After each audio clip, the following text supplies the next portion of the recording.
Good YouTube, Quinn Wade coming to you with that instant basketball analysis on Analysis Playground on YouTube, exclusively on there forever. And we're going to talk about how the San Antonio Spurs beat the Utah Jazz 126 to 109. The Jazz go to 15 and 30 and 10 and 13 at home. The Spurs improved to 31 and 14 and 15 and 9 on the road. The Jazz was at home in this game. It was 31 to 31 at the end of the first quarter. Then San Antonio won the second quarter 34 to 22.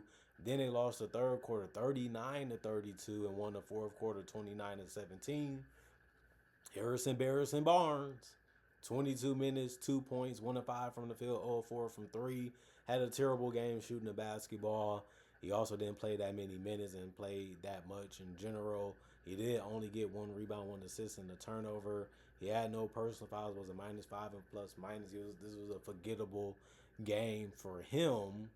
But it didn't matter much how he played because they still was able to win by double figures. Julian Champagnie, 34 minutes, 17 points, 6 of 10 from the field. He went 5 of 9 from 3 and hit a floater. That's all he really had to do to get his double figures. He also had 3 rebounds, 3 assists, 1 turnover, 1 steal, and a block. 2 personal fouls and a plus 25 and plus minus. Victor Wembanyama, 33 minutes, 26 points. He had shot 9 of 14 from the field. Some nice threes that was open. He took his time and was able to drop on the course. He was able to score closer to the rim also. But he also had 13 boards, so he finished with a double-double. 5 blocks. A lot of his blocks, he was able to get the ball after he blocked it. And he had some good ones in this one. He had a nice steal, anchoring the paint and the ball falling into his hands. And that leading to a Champagnie shot around the rim. He also had 3 turnovers, 3 assists, and a steal. And he also had 1 offensive rebound, 2 personal fouls, and a plus 19 and plus minus. And the man that scored the most points on the Spurs was De'Aaron Fox. 35 minutes, he had 31 points. He was efficient.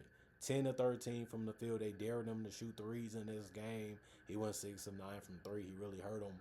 And he went 5 of 6 from the free throw line. He had 5 rebounds, 5 assists, and a turnover, and also 1 block. He had 4 personal fouls.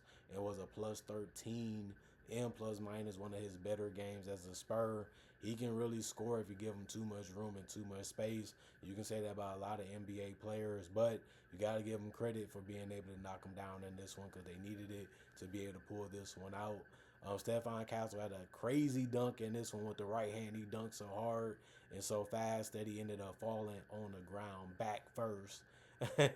38 minutes for him, 16 points. He did go 4 of 12 from the field, 1 of 3 from the three-point line. Although he wasn't efficient, he did go 7 of 10 from the free throw line to get basically half his points, and that was good to see. He also had 7 rebounds and 8 assists. He did a lot of things that can help this team win basketball games. He is a good creator. He is a good facilitator, and he is showing you that he can do things on the defensive rebounds and on the offensive rebounds if needed. He also had 1 turnover and 2 steals, 2 offensive rebounds out of the 7. He also had 2 personal fouls and was a minus 18 and plus minus. A plus 18 and plus minus. Kelly Olynyk, 2 points. He had played 8 minutes. He went 1 of 4 from the field and 0 of 2 from 3. He had 1 rebound, 2 turnovers, and a steal. That rebound was offensive. He had no personal fouls and was a minus 7 and plus minus. Keldon Johnson, he had the floater going to finish his strong going. He hit a 3, got to the free throw line, 2 of 2 from the free throw line, 1 of 4 from 3, 9 of 19 from the field for the most points off the bench. And he took the most shots off the bench. And he took the most shots in the game for the Spurs with those 19. And he still had 1 rebound, which he usually has way more than that. But it just wasn't needed too much in this one, especially because the Spurs didn't miss much. He did have 5 assists, though, because he's always trying to make the right play, whether that's score, drive, or find his teammates. He also had 1 steal or a block. 1 steal in the block, 1 offense rebound, 2 personal foul, was a plus 9 and plus minus. Jeremy Shohan, 4 minutes. He ended up having no points. He also attempted no field goals or free throws, no turnovers, no personal foul, was a plus 3 and plus minus. Carter Bryant, 13 minutes, 7 points, 3 of 5 from the field, 1 of 3 from 3. Did have 4 rebounds. That was the most off the bench. He also had 1 assist, no turnovers, and a block. 2 offensive rebounds out of the 4, 1 personal foul and a +5 and plus minus. Jordan McLaughlin, 9 minutes, 0-2 from the field, 0-1 from 3. Did have 3 boards, 2 assists, no turnovers, 1 steal, no personal fouls, and a +8 and plus minus. And then Dylan Harper, he did go 2-2 from the free throw line. Then he went 1-3 from the field and 0-1 from 3 to get his 4 points. He did have 13 minutes played, also had 3 rebounds, 2 assists, 1 turnover, and a steal with 2 blocks. He did better defensively than he did offensively in this game. It can be that way as long as you're helping the team out and trying to do whatever you can to help the team win. It's all accepted. No personal fouls and a -3 and plus minus. And then the Utah Jazz. Cody Williams, 23 minutes, 12 points, 5 of 9 from the field, 1 of 2 from 3, 1 of 2 from the free throw line, 7 rebounds, 3 assists, 1 turnover, and a steal. 4 offensive rebounds, that was basically half. And he also had 3 personal fouls and a +9 and plus minus. Ain't it a good thing? Shouldn't you be happy that Cody Williams scored in double figures?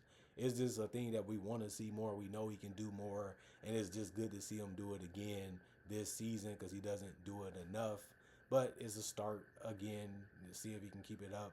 Yusuf Nurkic, another triple-double, 14 assists. Somebody got to run the offense. Somebody got to find the teammates. Why not the big guy? He has the biggest size. He has the biggest advantage because he can see on top of the defense because he's just that tall. But then again, he also setting screens and also finding ways to always let the coach set up the play, and then he just has to run it and just run it to perfection is what he's trying to do, and he did a good job of that tonight because he only had 1 turnover. He also had 11 rebounds and 17 points. He played 35 minutes. He also went 1 of 6 from 3 and 7 of 19 from the field. Those 19 shots was the most on the team. You don't really see Nurkic shoot that much in the game, but they kept leaving him open. They kept giving him confidence to try to take it. His teammates believed in him. Didn't work out too much, but then again, somebody has to take the shots. 1 turnover, 1 steal, 1 block, 4 personal fouls, and a -21 and plus minus. Sheed Mykhailiuk, 19 minutes. He was the only starter to not score in double figures in points. He only had 9. He went 4 or 5 from the field, so it's not the worst thing since he only missed 1 shot, and it was a 3-pointer because he went 1 of 2 from 3. He did have 1 rebound, 1 assist. No turnovers. He also had 1 offensive rebound. That was the only rebound that he had. No personal fouls and no 0 also in plus minus. Keontae George had a good game. He played 35 minutes.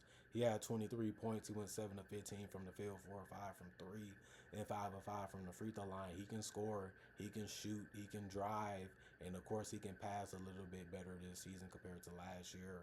He had 4 rebounds in this one, 5 assists, 1 turnover, 2 steals, and a block. 1 offensive rebound, 2 personal foul was a -2 and plus minus. Then the guy that really showed out was Ace Bailey. He can have games like this where he's flying in the air and dunking, hitting some perimeter shots, driving with confidence, using that length and that athleticism to his full advantage. Well, that's why we felt like he was a lottery pick and one of the best players you can get in the draft. The Jazz felt the same, so they drafted him, and he had another all-star caliber performance, and he's showing flashes even throughout this season, a couple games already, that he can be this type of guy. 25 points in 32 minutes. He was efficient, 11 of 16 from the field, 2 of 3 from the three-point line, 1 of 1 from the free throw line. He did have 6 rebounds, 2 assists, 2 turnovers. He also had 4 offensive rebounds out of the 6. Some led to baskets and also 3 personal fouls and was a -21 and plus minus. He can be this guy. This guy can do this type of thing. Now it's just about him doing it consistently and on a regular basis, and that's what make him an all-star caliber player or a superstar in the future if he's able to unlock that potential and get it done. Kevin Love, 13 minutes, 5 points, 2 or 3 from the field. He made his only 3. He also had 4 rebounds, 1 assist, and a turnover. He also had a block, 1 personal foul, and was a +4 and plus minus. Kyle Filipowski, 19 minutes, 5 points. He went 2 of 4 from the field, 1 of 2 from 3. 5 rebounds. The 5 rebounds ended up being the most off the bench. 2 turnovers, 1 offensive rebound, 1 personal foul, and a -8 and plus minus. Bryce Cinnabog, he had some big nights, not tonight. 20 minutes, he only had 2 points, 0 of 6 from the field, 0 of 4 from 3, 2 of 2 from the free throw line. It hurt it not having a good game from him. Somebody had to give you a great performance off the bench. It ended up really being nobody in this one, unfortunately, for the Jazz fans and just the people that love the game of basketball. Nobody had a big night off the Jazz bench. One turnover, one steal, no personal fouls, a minus 12 and plus minus for Bryce.